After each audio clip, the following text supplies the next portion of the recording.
Você já se deparou com complicações de procedimentos cirúrgicos de ovário-esterectomia ou mesmo de orquiectomia? Identificar quando as coisas não saíram conforme previsto e principalmente sabe como agir quando essas intercorrências acontecem com você? Meu nome é Cláudia Inglês.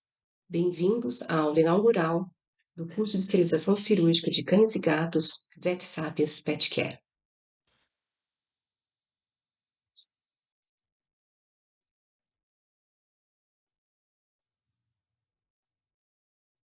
Ovário-esterectomia é um procedimento tão comum, né? E existem algumas diferentes abordagens.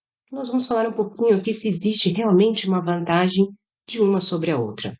Então, se nós falamos de abordagem ventral, ou melhor dizendo, uma abordagem pelo plano mediano, em lugar de abordagem pelo flanco, será que existe alguma vantagem de se intervir pelo plano mediano?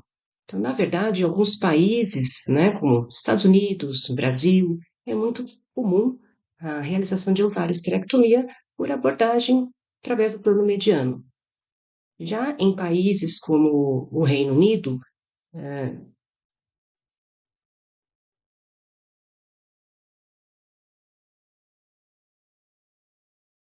então, a respeito do procedimento de ovário-esterectomia, existem diferentes formas de abordagens. Então, existe a abordagem ventral, pelo plano mediano, melhor dizendo, existe a abordagem pelo flanco, existem profissionais que preferem a realização da ovário-histerectomia, ou seja, a remoção de ovários, salpinhos de corpo uterino, e existem profissionais e locais que preferem realizar somente a ovariectomia.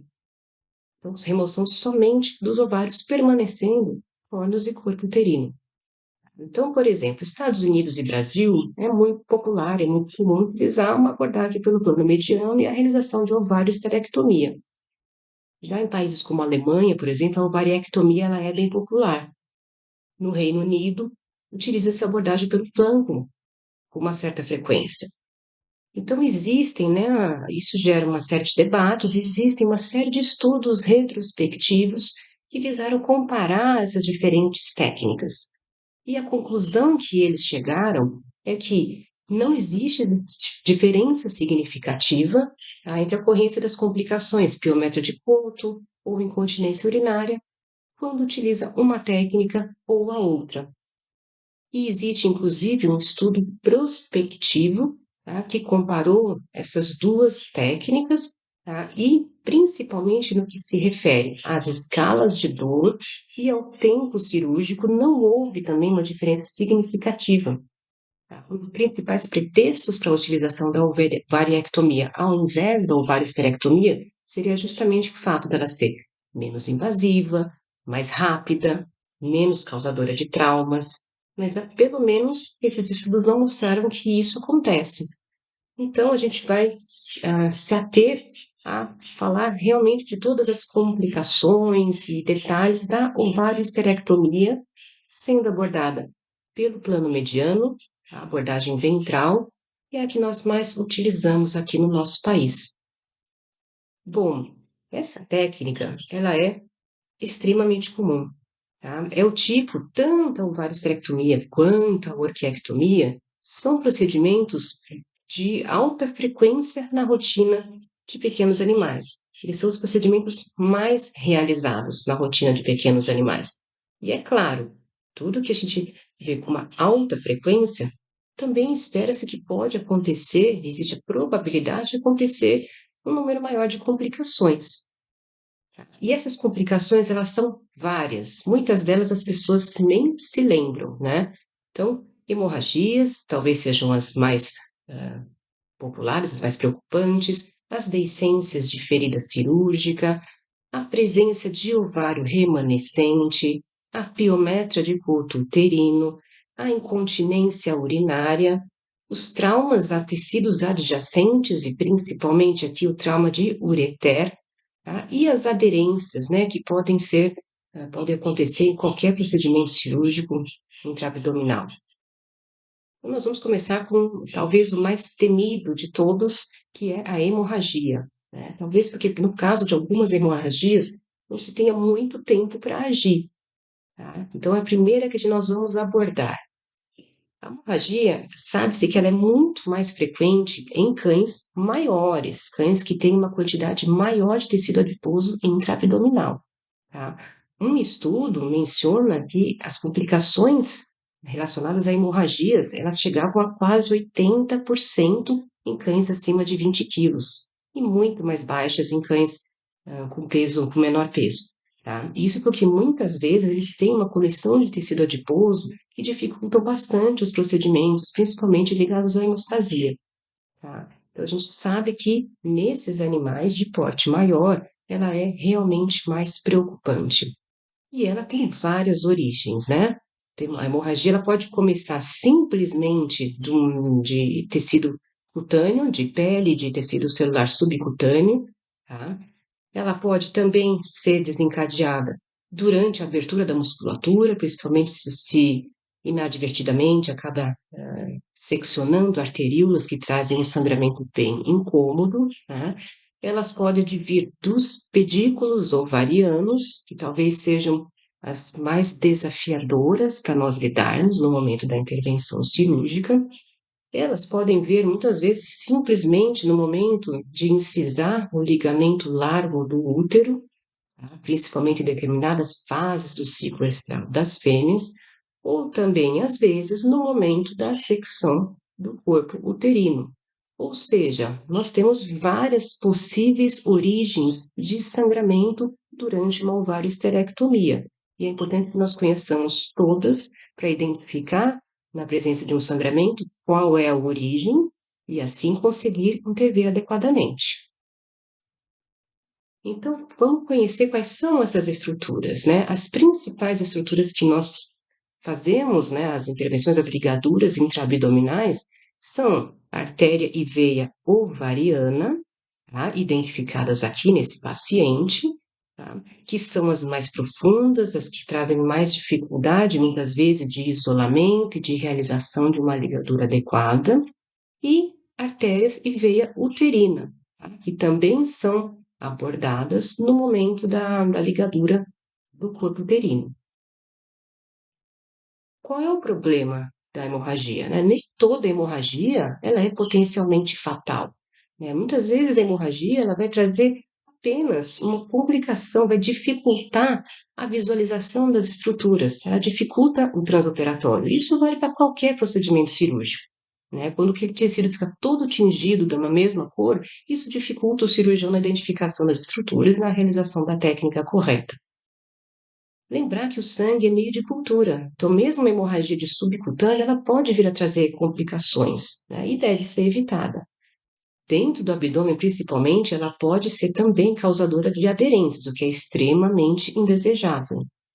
E também, claro, uma hemorragia profusa, proeminente, uma hemorragia grave, pode trazer problemas com a volemia desse paciente, podendo levá-lo ao choque hipovolêmico e até morte.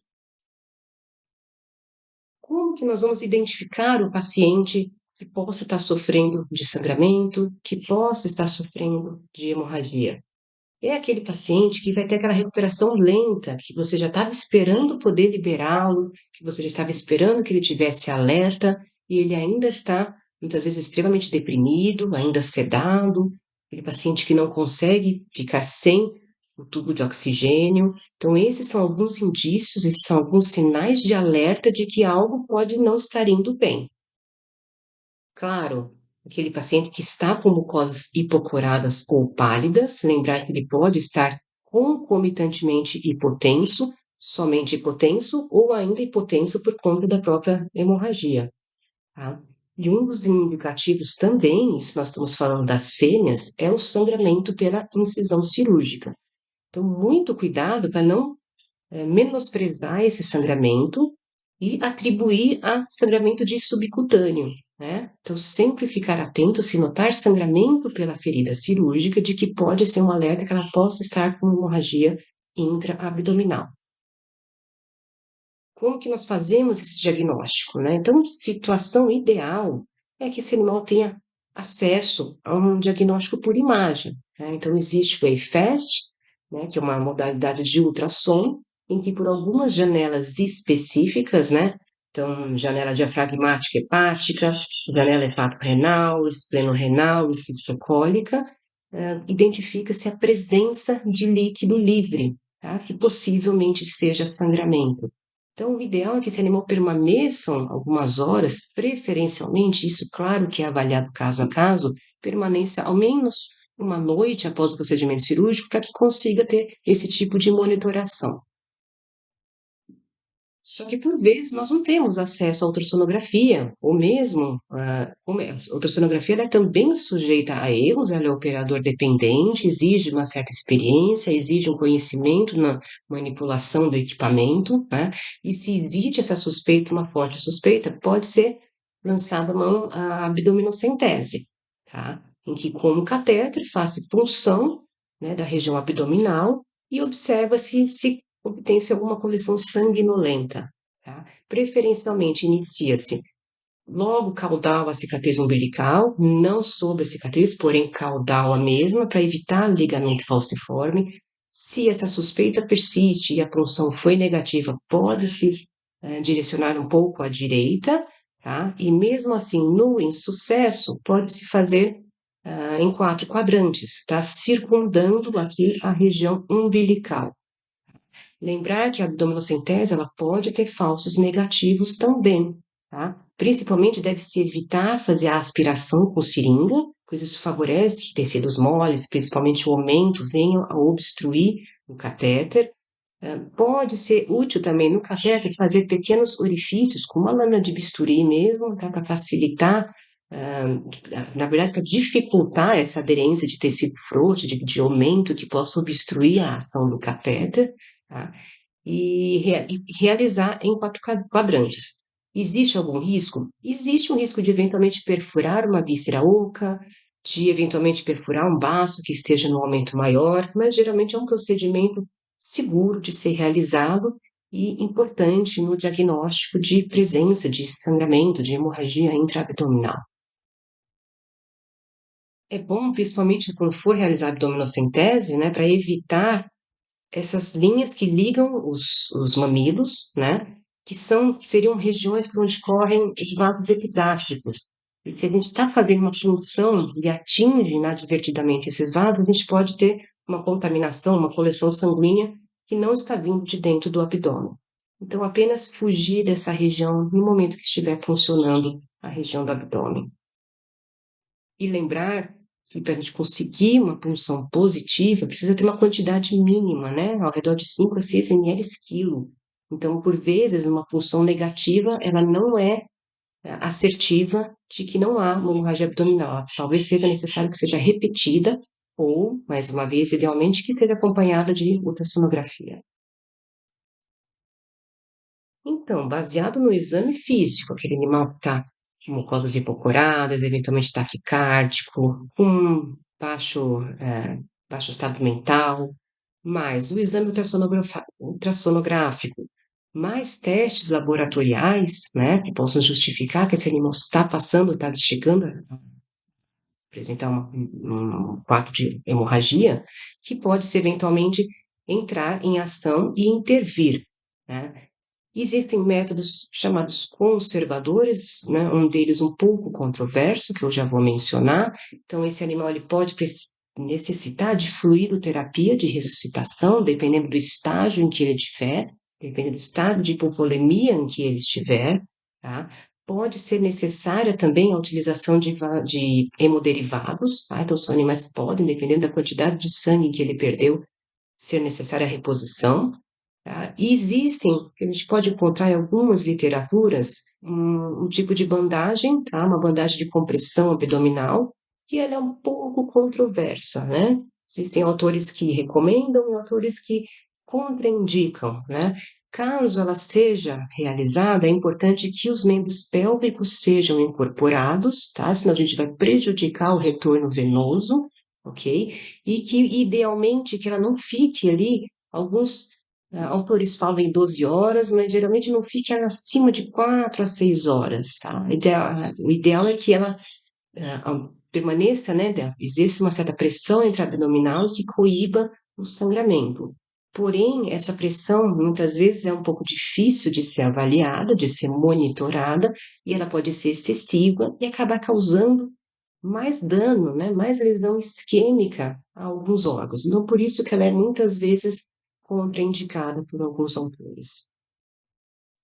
No caso de hemorragia ativa, que é a que nós notamos mesmo, seja por abdominocentese, seja por ultrassonografia, de que tem uma coleção líquida importante dentro do abdômen, é, é necessária a intervenção cirúrgica. Tá?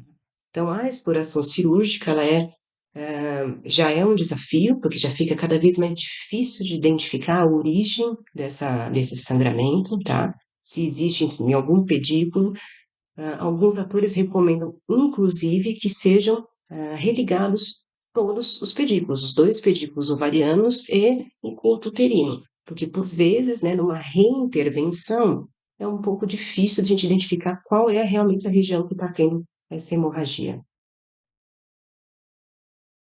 E, no caso, né, como que a gente pode prevenir? A gente já sabe como tratar, mas como evitar que esses sangramentos desagradáveis aconteçam?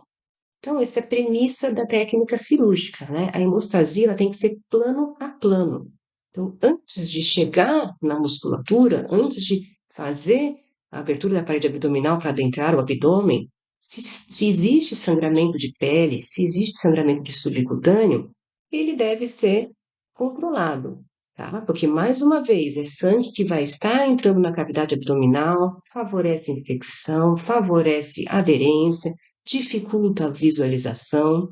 A gente não deve negligenciar esses pequenos sangramentos, eles tendem a ser temporários, eles tendem a parar ao longo do procedimento, mas ainda assim é desejável, então, seja com compressão, seja com eletrocautério, seja com pinça hemostática, que esses sangramentos eles sejam controlados antes de que se atinja o plano seguinte.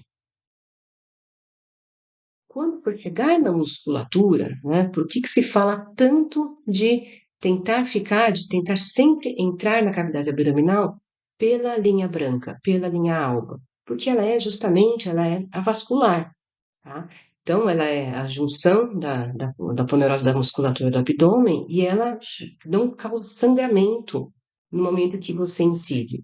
Então, procurar realmente fazer uma exposição adequada, visualizar a linha branca, a linha alba, tá? Para daí sim conseguir fazer a entrada no abdômen com segurança. Ainda assim, principalmente na região mais cranial do abdômen, pode ser que algumas arteriolas sejam atingidas e tragam algum sangramento um pouco mais indesejável, tá? Não é nada que vá trazer grande prejuízo para a volemia do paciente, mas é o que nós já falamos. É sangramento que vai entrar no abdômen, é sangramento que vai dificultar a visualização e pode trazer complicações como aderências e irritações nas vísceras. Quando estiver já dentro da cavidade abdominal, manipulando, né, manipulando ovário, manipulando útero, é fundamental a manipulação delicada. Né? Então, vejam, por exemplo, nesse paciente, que é um felino jovem, né? Olhem a delicadeza do corno uterino, né? Olha a delicadeza dessas estruturas. Então, realmente tem que se ter bastante cautela, bastante cuidado. Esses tecidos, eles podem vir a se romper e nós temos um sangramento aí com um certo desafio para ser controlado. Então, sempre manipulação muito delicada, mesmo que seja uma região que vai ser excisada, mas esse corno uterino, ele vai ser retirado. Ainda assim, cuidado com a manipulação para que as estruturas vasculares não sejam lesadas. E claro, né, super importante, uma confecção adequada da ligadura. Um dos principais motivos de falha nas ligaduras, né, de soltura de ligadura, de afrouxamento da ligadura, é a confecção ou de técnica inapropriada, tá? Ou de utilização de técnicas que não seriam adequadas para aquela quantidade de tecido. Tá? Então, saber corretamente realizar os nós, seja o nó de cirurgião, seja o nó quadrado, seja o nó de Miller modificado, tá? dar preferência para nós que não sejam deslizantes, principalmente quando nós estamos falando de quantidades grandes de tecido, né? Como um pedículo ovariano com bastante tecido adiposo, ou mesmo um coto uterino que seja mais espesso. Se nós não utilizarmos nós não deslizantes, né, essas ligaduras tendem a se soltar e o sangramento tende a acontecer. A segunda complicação mais comum das ovariosterectomias são as complicações relacionadas à ferida cirúrgica, né?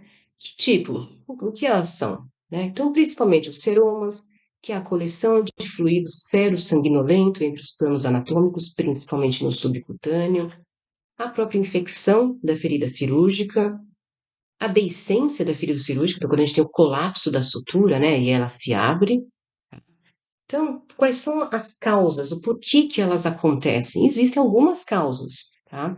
Então, primeira delas, o autotraumatismo, é a que costuma ser mais comumente atribuída, né? Costuma se colocar com uma certa frequência a culpa no paciente. Ah, ele não usou o colar, ele não usou a roupa cirúrgica, ele acabou se autotraumatizando. Isso pode acontecer?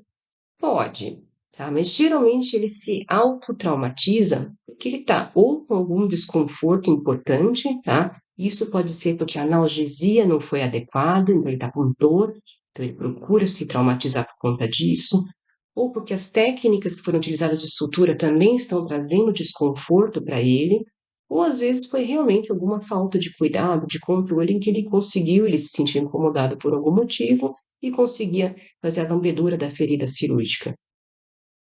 Ela pode acontecer, né, seroma, infecção e a deiscência também por ter permanecido espaço morto. Ou seja, uma boa aproximação dos tecidos, ela é essencial, tá? Para que eles consigam seguir com a cicatrização no tempo que seja esperado. Tá? Então, sempre muito cuidado com a manipulação tem que ser delicada, mesmo de pele, mesmo de subcutâneo, mesmo de musculatura, e a aproximação dos tecidos também deve ser considerada e deve-se ter atenção para que eles fiquem adequadamente aposicionados e livres de espaço morto. E também a isquemia de tecidos, tá? Então é muito comum nós notarmos, principalmente aí nas fases iniciais, né? Acho que talvez os colegas tenham um pouco de receio de que a sutura se solte e de exagerar, principalmente quando nós estamos falando de pele, subcutânea, musculatura, exagerar na tensão dos nós. Isso gera isquemia, e isquemia gera necrose. Tá? Então, primeiramente, vai trazer o desconforto para o paciente, aquele paciente que vai ter dor, vai ter desconforto, e posteriormente, dependendo do grau, pode levar à necrose, tá? E isso deve-se tanto ao tipo de material e diâmetro inadequado do fio, à distância dos pontos, então pontos exageradamente próximos, tá? Que não permitam a vascularização local e posterior cicatrização, e também a tensão da sutura. Lembrar que a sutura de musculatura e de pele tem que ser uma sutura de aposição, ela não deve ser isquemiante, senão a gente não vai ter a cicatrização desses planos. Outras possíveis causas, né? Então, são procedimentos demasiadamente longos, são procedimentos que passam de 90 minutos, já aumentam a chance de ter algum tipo de complicação, principalmente de infecção. São procedimentos que têm uma cicatrização pior, trazem mais dor para o paciente, procedimentos em que a quebra da técnica séptica, ou seja, quando não se faz uma paramentação adequada, quando não se utiliza campos adequados, tricotomia ampla, não é a utilização de antibióticos. Tá? Esses procedimentos em pacientes rígidos e que não tenham quebra de técnica séptica, eles não demandam a utilização de antibióticos. Ou seja, basta seguir todos os procedimentos, todas as regras de técnica séptica que não tem necessidade de fazer antibiótico nesses pacientes. Tá? E talvez o que seja menos comum seja a presença de comorbidades. Tá? Então, pacientes, por exemplo, com diabetes, com hiperadenocorticismo, né, que poderiam ter justificadamente algum retardo, alguma falha de cicatrização, isso é o menos comum até. Tá? É muito mais comum ocorrer por falhas técnicas do que falhas que pertencem ao próprio paciente. Então, aqui mostrando um paciente com um aumento de volume, né? em região onde você tem uma cicatriz cirúrgica, né? E isso chama-se, né, erroneamente de hérnia incisional, não é o termo mais correto, porque não é essa a definição de hérnia, mas sim de uma eventração. Então, existe uma abertura na musculatura por onde saem vísceras ou mesmo o ommento, né? E a pele permanece íntegra. Se nós temos também a abertura da pele, aí é uma situação emergencial que chamamos de evisceração, que merece uma intervenção imediata. Então, como tratar? Se nós estamos falando de seroma, e esse seroma não é uma quantidade muito expressiva, né? Muitas vezes ele pode reabsorver por conta própria, sem seja necessário fazer qualquer intervenção. Porém, se ele tem uma quantidade significativa, pode ser indicada a drenagem, tá? É importante sempre diferenciar o seroma da eventração, tá? Porque muitas vezes eles se parecem e se confundem, tá? Muitas vezes você acha que o animal está com uma eventração, e aí você nota, seja por ultrassonografia, seja porque você fez uma intervenção cirúrgica, que aquilo era apenas o filoceroma, que a musculatura está íntegra, tá? Ou, muitas vezes, realmente, aquilo é uma situação que precisa realmente de uma intervenção cirúrgica. No caso de infecções ou deiscências, né, se existe necrose de tecidos, é necessário que seja feito o debridamento e a síntese, tá? E no caso da deiscência, a mesma coisa, né? Se houve a abertura daquela ferida cirúrgica, é necessário que seja feita também a remoção dos tecidos desvitalizados e a posterior síntese. Como evitar? Nossa, como que posso evitar com que isso aconteça? Que eu tenho uma deiscência de musculatura, por exemplo, né? Então, falando aqui, né, da sutura da parede abdominal. Lembrar que o músculo não é a estrutura mais forte que tem que ser incorporada na sutura, e sim a fáscia do músculo reto do abdômen, né? É esse tecido esbranquiçado aqui, que quando é feita a abordagem corretamente pela linha alba, ele está já inserido já no plano mediano e é fácil de ser identificado e incorporado. Por vezes, no animal, principalmente animal que tem muita cobertura adiposa, pode ser necessário que faça uma pequena divulsão lateral à incisão para que se consiga incorporar um fragmento adequado, né, da face do músculo reto do abdômen na sutura. Então, é ela que é a principal estrutura e de resistência da parede abdominal. Pode-se utilizar sutura contínua, pode-se utilizar sutura interrompida, mas lembrar de incorporar a fáscia. E o peritônio é também outra estrutura resistente, tá? Mas a fáscia é principal, tá? O peritônio não é essencial que seja incorporado, porém a fáscia sim. Algo que a gente nota muito, né, uma região que frequentemente ela é esquecida, é essa região aqui mais cranial do abdômen. Às vezes a abertura da musculatura, ela vai além da abertura de pele. E ela é muitas vezes esquecida e fica ali uma pequena aberturinha que depois a gente nota ali, seja aumento, seja falciforme, saindo pela região. Então, sem tomar cuidado, sempre enxergar, como vocês estão vendo aqui, até onde vai a abertura da musculatura, tá? Muito importante também que o espaçamento da sutura, não deixar esses pontos muito próximos um do outro. E também, da mesma forma que nós já mencionamos, de evitar o aperto excessivo dessa sutura. O tecido celular subcutâneo, por sua vez, né, ele geralmente se faz alguma divulsão nesse tecido e, se ele não for adequadamente aproximado, é comum a ocorrência de seroma, tá? Então, é bom que se faça uma boa aproximação do tecido celular subcutâneo. Notem que, por vezes, o cirurgião opta até por utilizar uma manipulação digital e não com pinças, tá? Isso traumatiza menos o tecido, não que não possa utilizar, pode-se utilizar pinças, porém muitas vezes a manipulação digital acaba sendo menos traumática. Um tecido celular subcutâneo bem aproximado pode, por vezes, dispensar uma sutura de pele, tá? Ficar somente o subcutâneo, preferencialmente utilizar fio monofilamentar absorvível, sim, e muitas vezes pode-se abrir mão da sutura de pele. Porém, se for realizar a sutura de pele, tá? A mesma, então, deve obedecer os mesmos princípios, tá? Sempre deixar não permanecer muito próximo do bordo da pele, pelo menos além da espessura da pele, não exagerar o aperto dos fios, o nó preferencialmente lateralizado à ferida cirúrgica, tá? E com o espaçamento adequado. Lembrar que essa sutura, essa ferida cirúrgica, ela precisa de vascularização, ela precisa de cicatrização. A próxima complicação, que é bem aterrorizante, é a síndrome do ovário remanescente, né? Que é basicamente quando permanecem tecidos, né, resíduos de tecido ovariano. Na maioria das vezes, ela é decorrente de ressecção incompleta. Pode-se, existem relatos de haver tecidos ovarianos acessórios, né? Por mais que você remova todo o ovário, que o paciente tinha alguns tecidos ovarianos acessórios, mas na maioria das vezes é por ressecção incompleta. E isso por quê? Porque às vezes é difícil mesmo, principalmente no animal que tem uma quantidade maior de tecido adiposo, às vezes pode dificultar sim o, o procedimento. Como diagnosticar, né? Então, não é aquele paciente que foi submetido a uma ovarioesterectomia, mas que está com sinais de éstro, de proéstro. Então, edema de vulva, descarga vaginal, alterações comportamentais, né? Então, isso já desencadeia uma forte suspeita de que ela possa estar com síndrome do ovário remanescente, tá?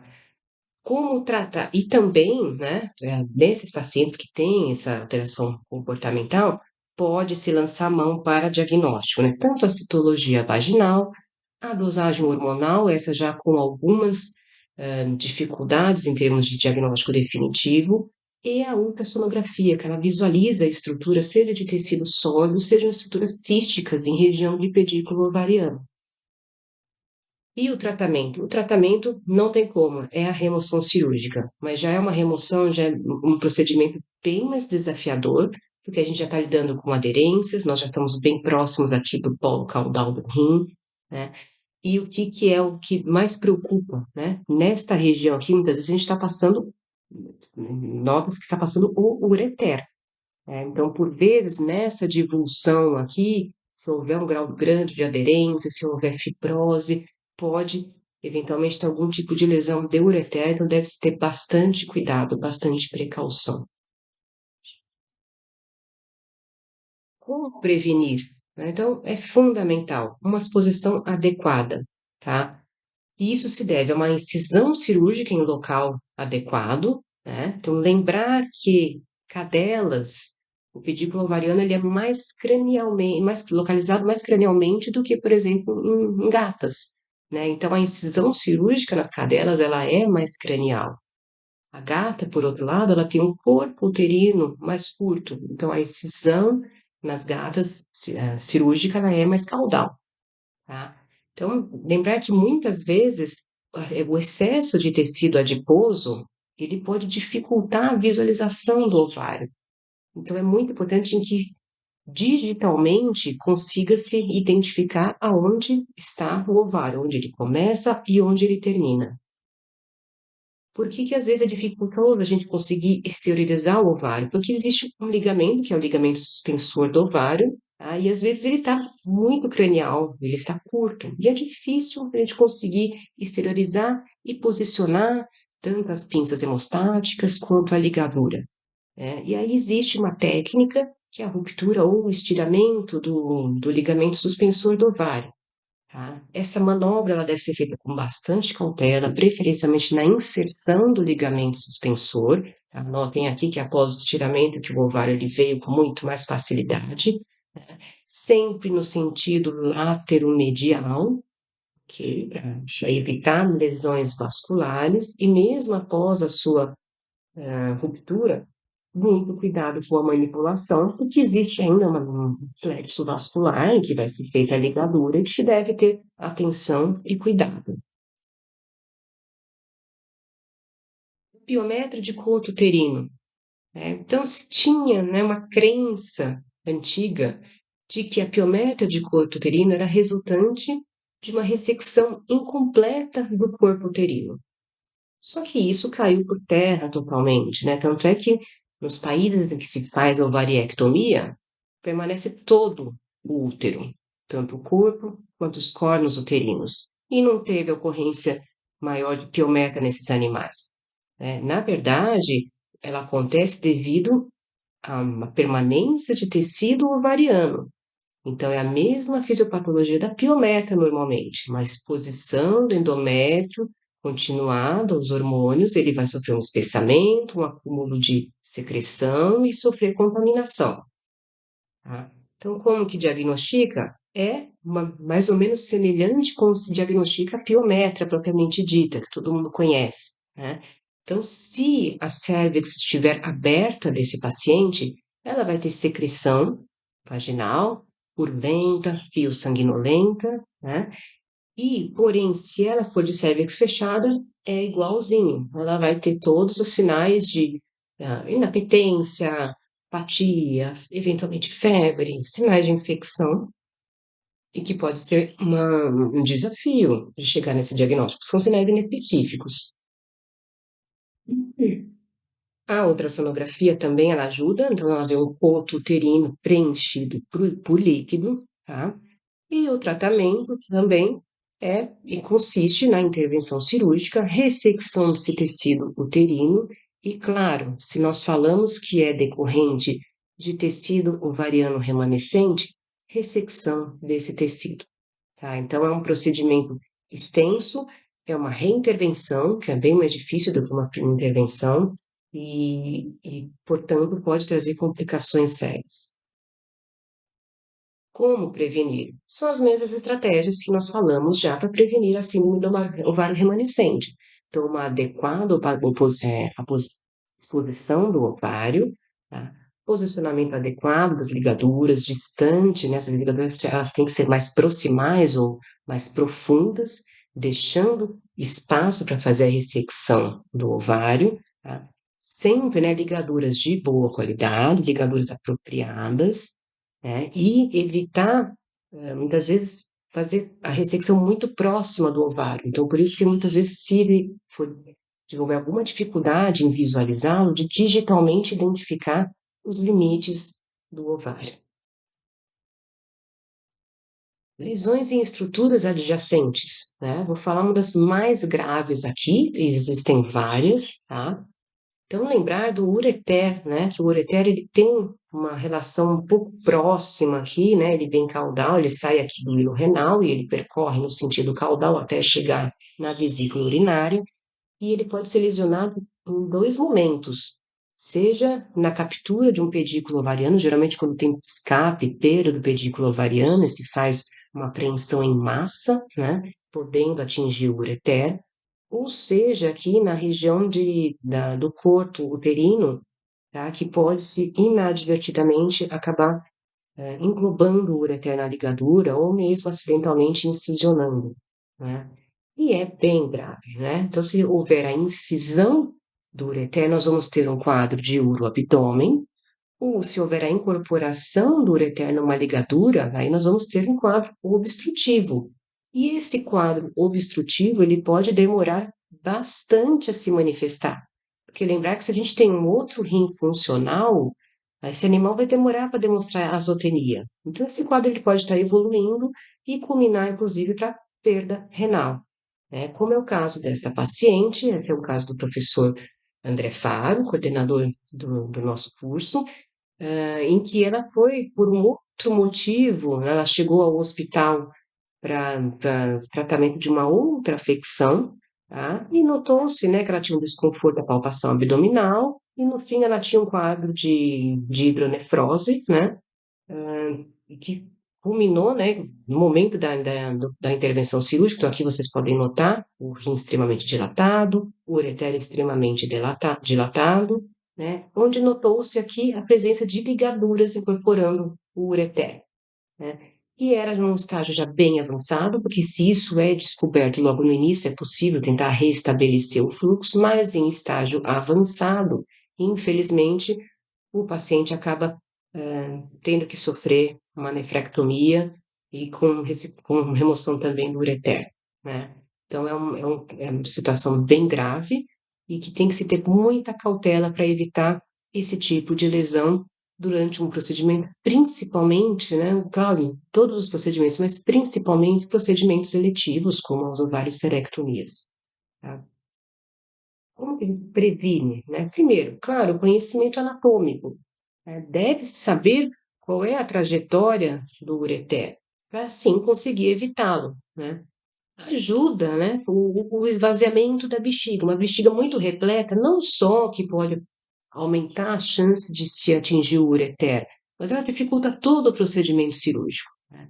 Então, ela pode ser esvaziada em vários momentos. Às vezes, o animal sedado já se faz antes de passar a tricotomia, antes de entrar para o centro cirúrgico, já pode fazer o esvaziamento da bexiga. Pode ser no transcirúrgico, fazendo a expressão manual, como vocês viram aqui, ou às vezes, no caso, se a bexiga ela está tensa, se está difícil fazer esse esvaziamento manual, pode-se lançar a mão da cistocentese, sem problemas. Auxilia bastante, além do que traz conforto para o paciente também, já no pós-operatório imediato. Muitas vezes, né, pode-se inadvertidamente também lesionar as estruturas abdominais no momento da incisão do abdômen, tá? Então, uma maneira de se evitar que isso aconteça é conseguir o isolamento, né? No momento que está indentando o abdômen, como vocês viram aqui, se faz a elevação da musculatura, tá? Com uma pinça Allis ou uma outra pinça de preensão, para fazer a abertura na linha branca, tá? Suspensa, porque pensem que muitas vezes é um paciente que pode ter sofrido um trauma prévio, por exemplo, pode ter tido um trauma automobilístico e ter uma aderência, né? Uma aderência de alça logo na parede abdominal. Então, é sempre bem prudente, né? Elevar a musculatura, fazer a incisão. Notem que a princípio a lâmina do bisturi ela estava invertida, a parte cortante voltada para cima, tá? Para justamente evitar atingir alguma víscera interna e depois o prolongamento com a tesoura. Demais lesões que nós podemos evitar, tá? Principalmente aderências, isso, repito, vai de acordo com a nossa manipulação. Então, evitar manipulação agressiva, evitar tocar desnecessariamente nas vísceras, procurar sempre permanecer tocando os tecidos que nós estamos precisando, que é ovário e útero, evitar manipular alça desnecessariamente, por exemplo, pâncreas, baço, somente se necessário, se for essencial para a captura de um pedículo que tenha escapado, por exemplo, mas evitar a manipulação excessiva das vísceras, porque isso pode gerar aderência. E com relação à orquiectomia? A orquiectomia também podemos ter, principalmente, a principal complicação são os quadros de hemorragia, mas aí a etiologia é diferente das fêmeas, tá? Geralmente nos machos a hemorragia ela vem da túnica e do tecido celular subcutâneo, tá? E elas tendem a ser limitantes. Porém, elas podem trazer complicações bem desagradáveis, né? Os machos podem vir com esse hematoma bem pronunciado de escroto, edema, isso traz desconforto, isso traz dor, né? Então, a mesma forma aqui também, esse hematoma em região de subcutâneo. Então, são situações em que se deve tomar bastante cuidado com a hemostasia plano a plano que nós já mencionamos. Então, no caso, né, se notou esse sangramento, ele já é visível logo depois, né, já na prima recuperação do paciente, pode-se fazer gelo, mas é claro que a gente imagina que muitos pacientes não vão tolerar esse tipo de tratamento, mas pode-se fazer gelo, pode-se fazer analgesia e sedação para evitar o excesso de movimento e para trazer mais conforto e bem-estar para esse paciente. Em casos graves, pode ter necrose do escroto, necessitando que seja feita a ablação mesmo, tá? E num caso extremamente grave, que seria a hemorragia do pedículo vascular, muitas vezes é difícil de ser notada, porque essa hemorragia acontece dentro do abdômen. Existe a retração desses vasos, eles vão para dentro do abdômen. A gente tem um quadro de hemoabdômen. E o tratamento aí seria com laparotomia, tá? Laparotomia e recuperação desses vasos e ligadura dos mesmos. Como prevenir? Então, adequada hemostasia plano a plano, sangramento de pele subcutâneo ser tratado antes de entrar na incisão das túnicas, tá? E confecção adequada de ligadura, tá? Confecção da ligadura, quando a gente está falando de hemorragia do pedículo vascular, aqui é extremamente grave, aqui pode culminar, inclusive, com o óbito do paciente.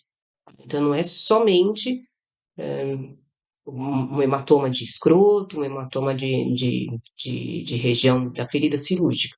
É um caso que poderia eventualmente trazer o óbito desse paciente. Então, ligaduras bem posicionadas, nós corretamente efetuados.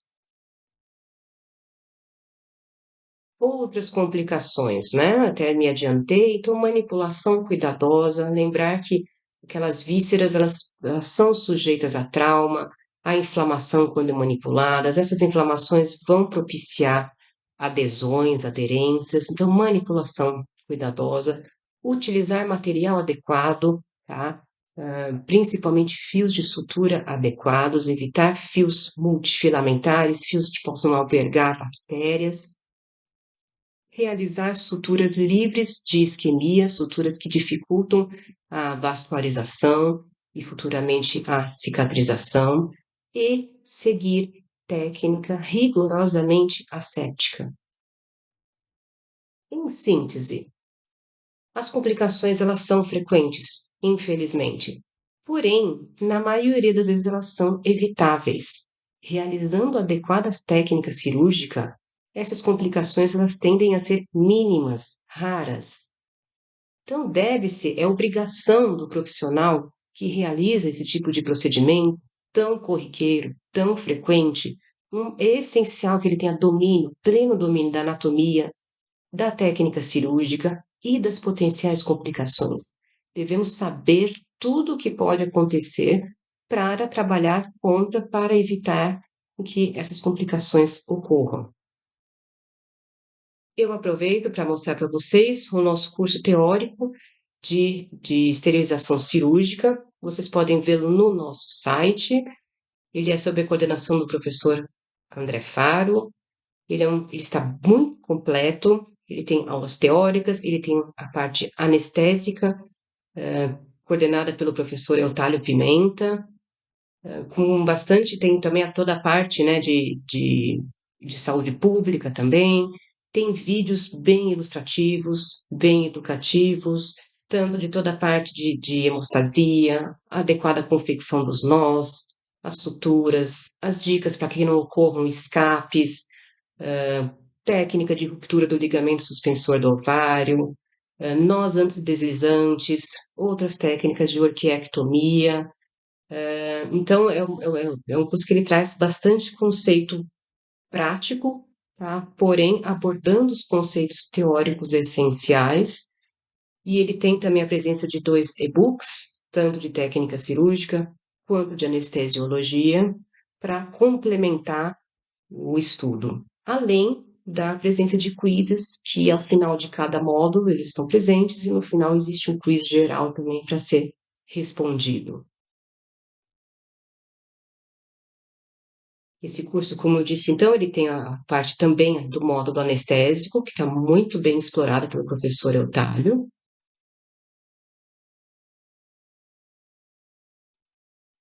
E quem acessar o site e colocar o cupom, tá? Curso castração 20% off, então vai ter esse desconto na aquisição desse curso. E eu aproveito também já para apresentar o curso prático de esterilização cirúrgica, né? O curso teórico ele é um pré-requisito para o curso prático e esse curso é bem exclusivo, tá? Ele é um curso que ele vai ocorrer em Balneário Camboriú, tá? Vão ser apenas 8 alunos, sempre auxiliados pelo instrutor. Eles não vão estar sozinhos, eles não vão estar com outros alunos, eles vão estar auxiliados por um instrutor experiente, tá? Eles vão realizar tanto procedimentos cirúrgicos quanto anestésicos, anestesias loco-regionais, anestesia inalatória, anestesia injetável, tá? E eles vão aprender, né, um aprendizado de modo eficaz, seguro e principalmente ético. Quem quiser saber mais, acesse o nosso site e terá mais informação por lá. Eu agradeço muito a vocês e estou à disposição para qualquer esclarecimento.